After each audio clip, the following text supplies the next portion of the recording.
বিসমিল্লাহির রহমানির রহিম। রাসেল টিউটোরিয়ালে সবাইকে স্বাগতম।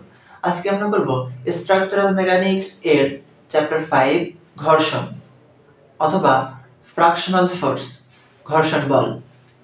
আমরা এর আগের ক্লাসে চ্যাপ্টার 4 করেছিলাম। চ্যাপ্টার 4 এর আলোচ্য বিষয় ছিল বলের মোমেন্ট এবং আজকের ক্লাসের আলোচ্য বিষয় হচ্ছে ঘর্ষণ। এই ঘর্ষণ শব্দটির সাথে আমরা রীতিমতো সবাই প্রায় পরিচিত, কারণ আমরা 9-10 এ এই ঘর্ষণ সম্পর্কে বিস্তারিত জেনে এসেছি এবং কিভাবে ঘর্ষণের গাণিতিক সমস্যাগুলো সমাধান করতে হয় সেটা আমরা অনেকেই জানি। কিন্তু আমাদের এই স্ট্রাকচারাল মেকানিক্সে যে ঘর্ষণের ম্যাথগুলো দেওয়া আছে সেগুলো একটু ডিফারেন্ট টাইপের। তবে সেগুলো করার জন্য অবশ্যই তোমাদের যে বেসিক ধারণাগুলো তোমরা 9-10 থেকে নিয়ে এসেছো সেগুলো কাজে লাগবে। তাহলে ঘর্ষণটা হচ্ছে, আমরা যদি কোনো বস্তুকে টানি তাহলে এর পৃষ্ঠতলে একটি বাধাদানকারী বলের সৃষ্টি হবে, সেটি হচ্ছে ঘর্ষণ বা ফ্র্যাকশনাল বল। মনে করি একটি বস্তুকে আমরা পি বলে টানছি, তাহলে ঘর্ষণ বল কোন দিকে কাজ করবে? বিপরীত দিকে, ফ্র্যাকশনাল বল। এবং এই বস্তুটিকে পৃথিবী নিজের দিকে আকর্ষণ করবে, তাহলে কত বলে আকর্ষণ করবে? ডব্লিউ বলে।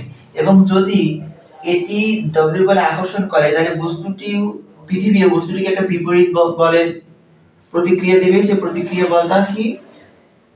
আর রিঅ্যাকশন বল। আমরা জানি প্রত্যেক ক্রিয়ারই সমান এবং বিপরীত প্রতিক্রিয়া আছে। পৃথিবী যদি বস্তুটিকে নিচের দিকে টানে তাহলে ওজনের কারণে বস্তুটি নিচের দিকে ডব্লিউ বল ক্রিয়া করবে এবং পৃথিবী আবার রিঅ্যাকশন বল আর উপরের দিকে প্রয়োগ করবে। তাহলে এটি হচ্ছে ঘর্ষণ, প্রধানত এইভাবে ক্রিয়া করে। এখন আমরা যদি একটা জিনিস লক্ষ্য করি, আমরা কোনো বস্তুকে কিন্তু টানার সাথে সাথে সেটি গতিপ্রাপ্ত হয় না।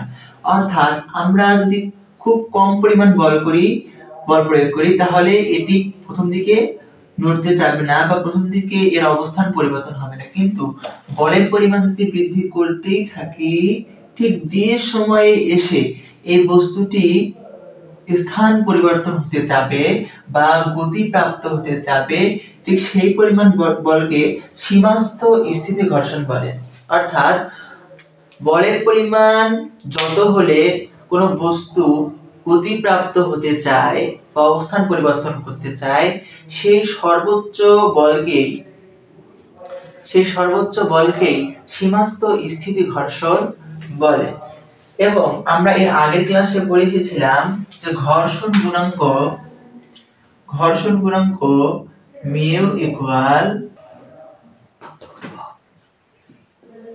F by R। এই F হচ্ছে বলের পরিমাণ এবং R হচ্ছে এই রিঅ্যাকশন বলের পরিমাণ। এখন আমরা কিছু ছোট ছোট গাণিতিক সমস্যা সমাধানের মাধ্যমে ঘর্ষণকে আরো বিস্তারিতভাবে জানার চেষ্টা করব। এসব গাণিতিক সমস্যা তোমরা ক্লাস 9-10 করে এসেছো।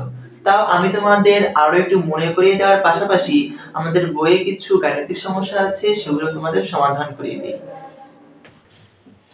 আমরা বই থেকে একটি গাণিতিক সমস্যা তুলে নিয়েছি, এখন আমরা সেই গাণিতিক সমস্যাটি সমাধান করব। গাণিতিক সমস্যাটি হচ্ছে, প্রশ্নে বলা আছে কোনো একটি বাক্স একটি সমতলের উপর অবস্থান করছে।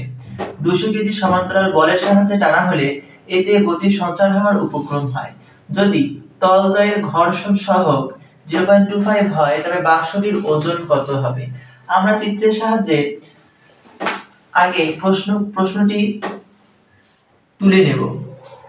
তাহলে কোন একটি বাক্স সমতলের উপর আছে। যদি এটি সমতল কল্পনা করি, সমতলের উপর একটি বাক্স আছে, সেই বাক্সটিকে 200 কেজি সমান্তরাল বলের সাহায্যে, তাহলে সমান্তরাল বল মানে বোঝাচ্ছে যে ভূমির সাথে সমান্তরাল বল প্রয়োগ করতে হবে। তাহলে ভূমির সাথে যদি সমান্তরাল বল প্রয়োগ করি 200 কেজি, তাহলে এতে গতি সঞ্চার হওয়ার উপক্রম হয়, মানে এটি চলা শুরু করে। এবং যদি তলদ্বয়ের ঘর্ষণ সহগ 0.25 হয়, মানে আমরা যে বস্তুটি তলের উপর রেখেছি এই বস্তুর নিচের অংশের এবং যে তলের উপর রেখেছি সেই তলের ঘর্ষণ সহগ 0.25 হয়, তবে বাক্সটির ওজন নির্ণয় করো। তাহলে এখানে মিউ এর মান কত দেওয়া আছে? 0.25। এখানে মিউ হচ্ছে ঘর্ষণ সহগ বা ঘর্ষণ গুণাঙ্কের মান। তাহলে এই বস্তুটিকে যদি আমরা টানি অবশ্যই সেখানে ঘর্ষণ বল কাজ করবে, এবং আমরা জানি ঘর্ষণ বল সবসময় বিপরীত দিকে কাজ করে। ঘর্ষণ বলের মান কত আমরা জানি না, এটাকে ধরি F, এবং এই বস্তুটির ওজন W অবশ্যই নিচের দিকে ক্রিয়া করবে, কারণ ওজন সবসময় পৃথিবী তার নিজের দিকে টানার চেষ্টা করে বা টানে, তাহলে এটা হবে W। এবং এই স্থানে আবার একটি রিঅ্যাকশন বল পাবে, অর্থাৎ সমান একটি বল উপরের দিকে ক্রিয়া করবে, সেটি হচ্ছে আর রিঅ্যাকশন বল। আমরা এর আগের ক্লাসে দেখিয়েছিলাম যে সামেশন ভার্টিক্যাল সমান 0 এবং সামেশন হরিজন্টাল সমান 0। এই ভার্টিক্যাল মানে কি, যে বলগুলো আমাদের উল্লম্বভাবে কাজ করছে সেই সবগুলো বলের যোগফল 0 হবে, এবং হরিজন্টাল মানে কি, যে বলগুলো আমাদের হরিজন্টালি কাজ করছে সেই হরিজন্টালি বলগুলোর সমষ্টি 0 হবে। আমরা সেই সূত্রের সাহায্যে এই ম্যাথটি সমাধান করব। তাহলে আমরা লিখতে পারি সামেশন হরিজন্টাল ইকুয়াল 0, অর্থাৎ সমান্তরালভাবে বা হরিজন্টালি যে বলগুলো কাজ করছে সেই বলগুলোর সমষ্টি 0। তাহলে এখানে আমরা দেখি হরিজন্টালি কোন বলগুলো কাজ করছে, এবং এখানে অবশ্যই আমাদের সাইড নোট লিখতে হবে। যদি ডান দিকে কাজ করে সেগুলোকে পজিটিভ ধরে, কারণ হরিজন্টালি বলগুলো এই দিকেও কাজ করতে পারে আবার এই দিকেও কাজ করতে পারে। দিক যদি বিপরীত হয় তাহলে অবশ্যই আমাদের একটিকে প্লাস একটিকে মাইনাস ধরতে হবে। ধরলাম যে যে বলগুলো হচ্ছে ডান দিকে কাজ করে সেগুলোকে পজিটিভ ধরে। তাহলে আমরা দেখতে পাচ্ছি হরিজন্টালি বল একটি এবং দুটি কাজ করছে। তাহলে এই বলটি আমরা নেব, এই বলটি দেওয়া আছে 200 কেজি, সেটা আমরা লিখলাম। এবং এটি কোন দিকে কাজ করছে, ডান দিকে, তাহলে ডান দিকে গুলোকে আমরা কি ধরেছি প্লাস, তাহলে সামনে কিছু নাই মানে এর সামনে প্লাস আছে। এবং হরিজন্টাল আরেকটি বল কি এটি, তাহলে এটি কোন দিকে ক্রিয়া করছে বাম দিকে, যদি ডান দিকের গুলোকে আমরা প্লাস ধরি তাহলে বাম দিকের গুলো কি হবে মাইনাস, এই বলটি F।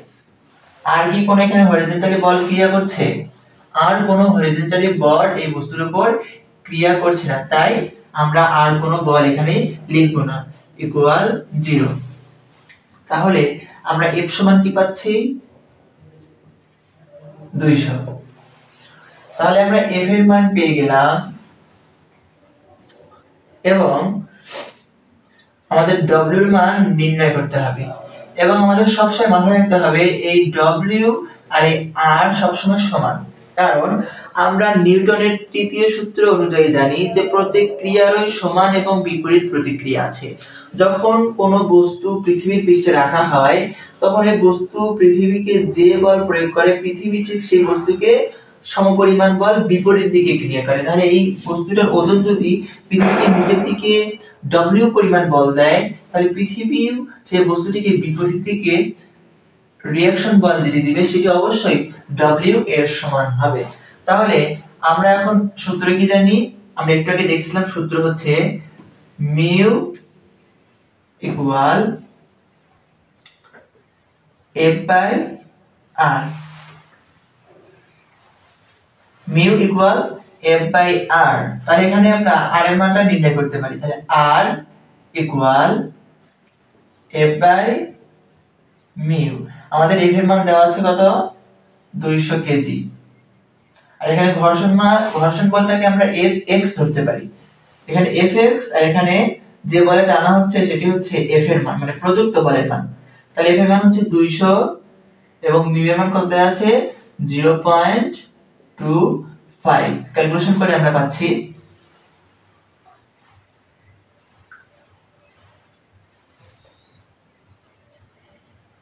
800 কেজি। তাহলে R সমান 800 কেজি। আমরা জানি কি R সমান W, তোমরা চাইলে এটা সমান W লিখতে পারো।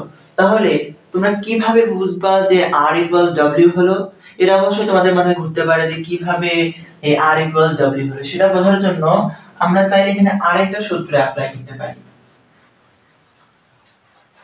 আমরা কি জানি যে আরেকটি সূত্র জানি সামেশন ভার্টিক্যাল ইকুয়াল 0। তাহলে ভার্টিক্যাল বল কি উপর দিকে ক্রিয়া করতে পারে, নিচ দিকেও ক্রিয়া করতে পারে।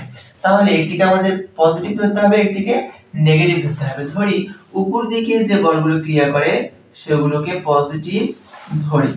তাহলে এই চিত্রানুযায়ী উপরের দিকে কোন বলগুলো ক্রিয়া করছে?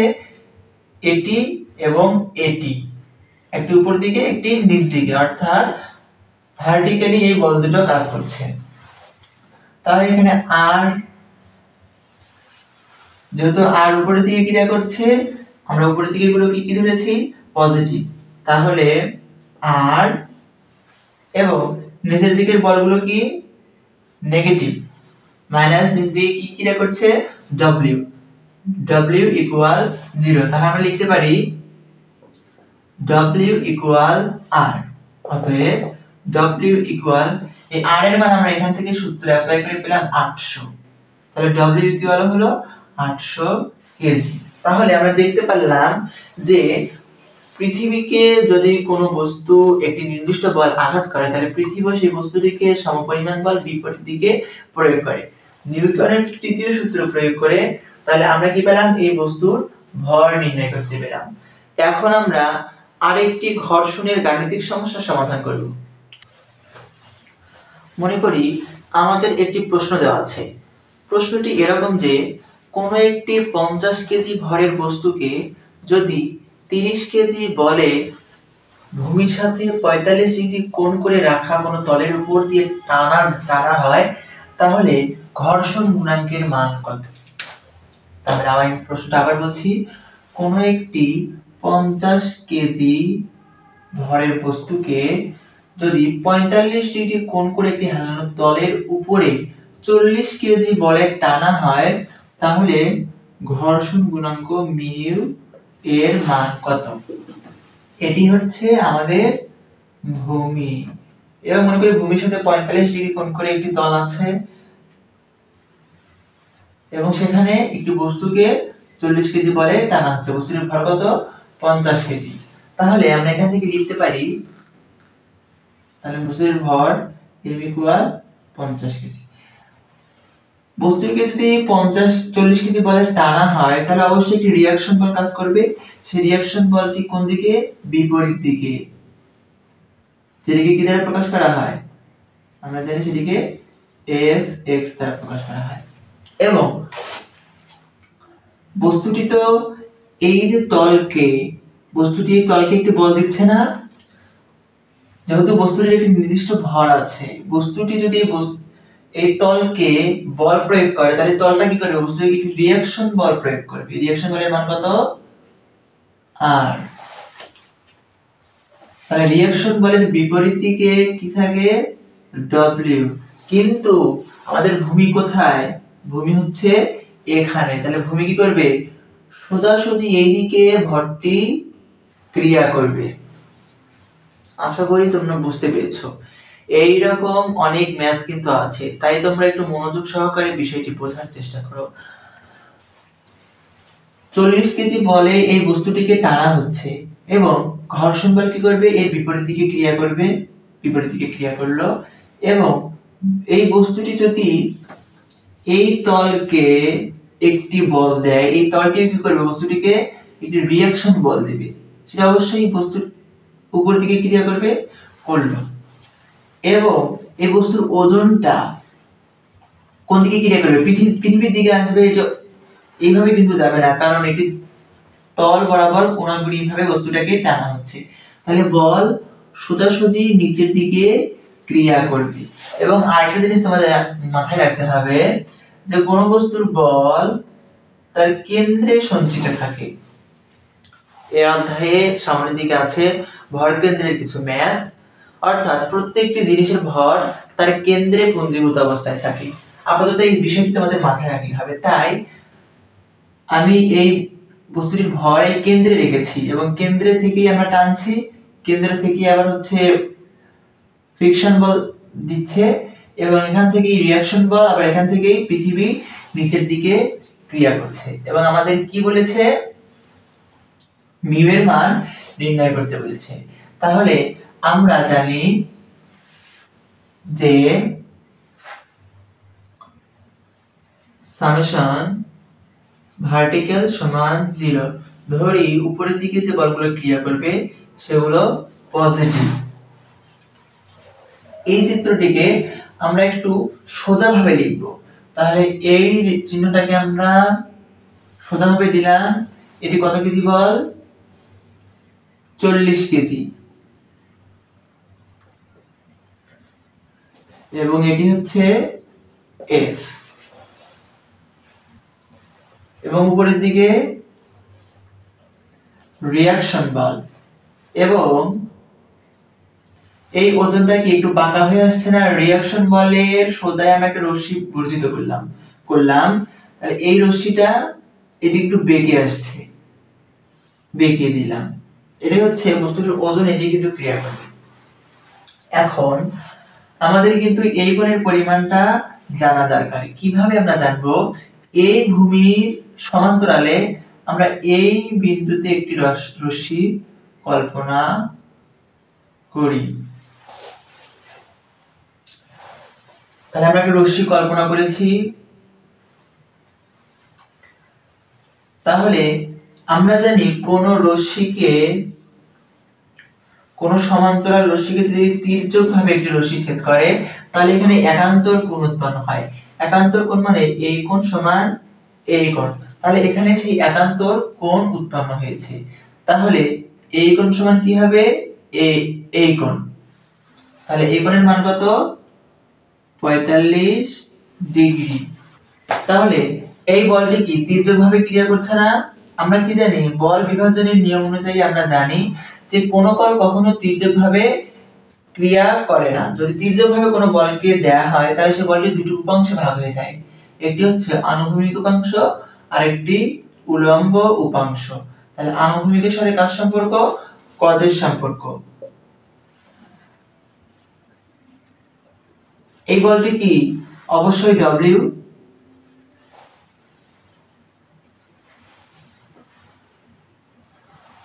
এবং ডব্লিউ মানে কি? বস্তুটির ভর। এবং বস্তুটির ভর ডব্লিউ ইকুয়াল কত দেয়া আছে? 50 কেজি। তাহলে এখানে ডব্লিউ এর মানে আমরা এখানে ডাইরেক্ট 50 কেজি বসিয়ে দিতে পারি। তাহলে আনুভূমিকের সাথে কার সম্পর্ক? কজের সম্পর্ক। আমি আরেকটা কথা বলেছিলাম যে এখানে আমরা যে cos থিটা বসাবো, কজের সম্পর্ক আমাদের লিখি 50 cos থিটা। এই থিটা বসানোর সময় কি মাথায় রাখতে হবে? অবশ্যই তোমাদের আনুভূমিকের সাথে যে কোণটা হবে সেই কোণটা বসাতে হবে।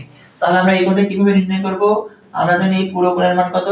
90 ডিগ্রি। 90 থেকে যদি আমরা 45 বাদ দেই তাহলে এখানে আমরা এই কোণটা পেয়ে যাব। তাই এখানে কোণটা হবে কত? 45 ডিগ্রি। তাহলে 50 cos থিটা অর্থাৎ এই 45 ডিগ্রি আমরা এখানে বসালাম এবং আনুভূমিক উপাংশ বের করে নিলাম। এখন আমরা উলম্ব উপাংশ নির্ণয় করব। উলম্ব উপাংশের সাথে কার সম্পর্ক? সাইনের সম্পর্ক। তাহলে কোন বলটি ভাগ হয়ে যাবে? অবশ্যই 50 কেজি বলটি ভাগ হয়ে যাবে। তাহলে আমরা এখানে লিখতে পারি 50 sin 45 ডিগ্রি। তাহলে আমরা এখন সামেশন ভার্টিক্যাল ইকুয়াল 0 উপরের দিকের গুলোকে পজিটিভ ধরে দেখি এখানে উলম্ব বরাবর কোন বল ক্রিয়া করছে? এই বল এবং এই বলটি। তাহলে এটি যদি উপরের দিকে ক্রিয়া করছে এটিকে প্লাস ধরে বা প্লাস আর, এবং এটি যদি নিচের দিকে ক্রিয়া করছে তাই মাইনাস 50 sin 45 ডিগ্রি ইকুয়াল 0। এটা যদি আমরা ক্যালকুলেশন করি, ক্যালকুলেটরে তুলে যদি ডাইরেক্ট শিফট ক্যাল করি তাহলে আমরা আর এর মান পেয়ে যাব, অর্থাৎ রিঅ্যাকশন বলের মান পেয়ে যাব। সেই রিঅ্যাকশন বলের মান হচ্ছে ক্যালকুলেশন করলে আমরা পাবো 35.35 কেজি। এখন আবার আমরা আরেকটা সূত্র কি জানি যে সামেশন হরিজন্টাল ইকুয়াল 0। হরিজন্টাল বল এই দিকে ক্রিয়া করতে পারে আবার এই দিকেও ক্রিয়া করতে পারে। ধরি আমরা ডান দিকে যে বলগুলো ক্রিয়া করবে সেগুলোকে পজিটিভ ধরে, তাহলে এখানে হরিজন্টালি কয়টা বল ক্রিয়া করতেছে? একটি, দুটি এবং এই যেখানে একটি, এই তিনটি বল হরিজন্টালি ক্রিয়া করছে। তাহলে আমরা লিখি, প্রথমে এই বলটি 40 কেজি, যেহেতু এটি ডান দিকে গুলো পজিটিভ ধরেছে এবং এটি ডান দিকে ক্রিয়া করছে, তাই 40 কেজি লিখলাম। এবং আবার এখানে fx ক্রিয়া করছে, এটা বাম দিকে আছে, তাহলে মাইনাস fx। এবং এখানে কত বল ক্রিয়া করছে, 50 cos 45 ডিগ্রি, যেহেতু এটা বাম দিকে আছে তাহলে এটাও মাইনাস হবে, 50 cos 45 ডিগ্রি ইকুয়াল 0। তাহলে এটা যদি আমরা ক্যালকুলেশনে তুলে শিফট ক্যাল করি, তাহলে আমরা fx এর মান ডিরেক্ট পেয়ে যাব, যার মানটা হচ্ছে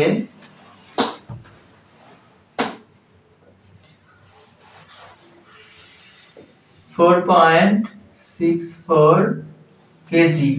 তাহলে আমরা f এর মান পেয়ে গেছি। এখন আমরা সূত্রে কি জানি, আমরা লিখতে পারি, আমরা জানি mu equal f by r। f এর মান কত, fx টাই হচ্ছে f এর মান, যেটা ঘর্ষণ বল, এর মান হচ্ছে 6.46 ডিভাইডেড বাই r এর মান আমরা পেয়েছি 35.35। এটা ক্যালকুলেশন করলে মিউ এর মান পাবো, মিউ ইকুয়াল 0.13। এর কোনো একক হবে না, কারণ এই ঘর্ষণ বলের একক হচ্ছে কেজি এবং এই রিঅ্যাকশন বলের একক হচ্ছে কেজি। মিউ হচ্ছে ঘর্ষণ বল এবং রিঅ্যাকশন বলের অনুপাত। যখন আমরা ঘর্ষণ বল এবং রিঅ্যাকশন বলের অনুপাত করব, তখন এই কেজি বা কাটা যায়, তাই ঘর্ষণ বলের কোনো একক হয় না। এটি হচ্ছে আমাদের অ্যানসার। এইভাবে তির্যকভাবে যদি কোনো বাক্সকে টানা হয় একটি নির্দিষ্ট কোণে, এই সকল গাণিতিক সমস্যা এইভাবে করা হয়। আমরা পরবর্তী ক্লাসে সবথেকে গুরুত্বপূর্ণ যে গাণিতিক সমস্যা আছে, অর্থাৎ মই, যদি আমি একটু হিন্টস দিই তোমাদের, পরবর্তী অধ্যায়ে কি শিখব, যদি একটি মইকে কোনো দেয়ালে হেলানো অবস্থায় রাখা হয় এবং কোন একটি মানুষ এই মই দিয়ে এই উচ্চতায় ওঠে, তাহলে আমাদের রিঅ্যাকশন বল এবং অন্যান্য বলগুলো নির্ণয় করতে পারবে। এটা খুব সহজ, যদিও একটু প্রবলেম হবে তোমাদের বুঝতে, কিন্তু তোমরা যদি আমার ক্লাসগুলো খুব মনোযোগ সহকারে প্রত্যেকটি পর ধারাবাহিকভাবে দেখতে থাকো, অবশ্যই তোমরা প্রতিটি গাণিতিক সমস্যা খুব ভালোভাবে বুঝতে পারবে এবং আশা করি প্রতিটি অধ্যায় সম্পর্কে তোমাদের সম্পূর্ণ জ্ঞান অর্জিত হবে। আজকের জন্য এই পর্যন্তই, আগামী ক্লাসের জন্য অপেক্ষা করো। আশা করি তোমরা সবাই বুঝতে পেরেছো। আল্লাহ হাফেজ।